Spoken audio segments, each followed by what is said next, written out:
For the past 4 days, seasonal floods and high tide have flooded Can Tho City, said to be the capital of the Mekong Delta region. As a result, many streets and houses in the city's inner area are almost 2 feet underwater. The tide on the Hau River, one of the 2 tributaries of the Mekong, reached 2.23 meters on Wednesday, the highest ever. Explaining the high tide, Anh Tuan, a researcher at Can Tho University, said it was partly due to climate change, but also a result of human activities. Left to nature, the water would flow to low-lying areas in the watershed. But rapid urbanization has seen the building of irrigation systems and dykes to prevent flooding.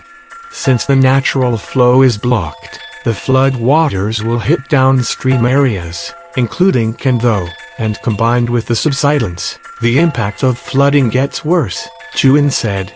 Tuan, deputy head of the university's Research Institute for Climate Change, said the region now subsides 2 to 3 centimeters each year, 10 times faster than the sea level rise. The subsidence has serious implications for the region, as can be seen in the flooding of its biggest city, Can Tho.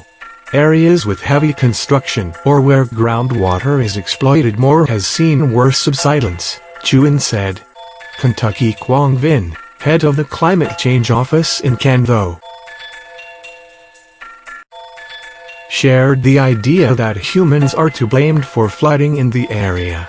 Vinh said the main reason for the flooding in Can Tho was subsidence caused by overexploitation of groundwater. It is possible that Can Tho residents do not use much of the groundwater, but other locations in the delta do, he said. Results of a study released in 2016 by the Vietnam Association of Hydrogeology said that by 2015, the level of groundwater in the Mekong Delta had dropped by 15 meters. It did not compare the drop with a previous figure. The study said that if, in the past, residents could hit water by digging around 100 meters into the ground, they would have to go twice as deep for fresh water now, and worse.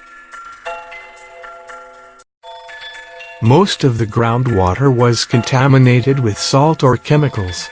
A study on the impacts of 25 years of groundwater extraction on subsidence in the Mekong Delta, released by the Dutch University of Utrecht last year, found that between 1991 and 2015, the Mekong Delta had sunk an average of 18 centimeters,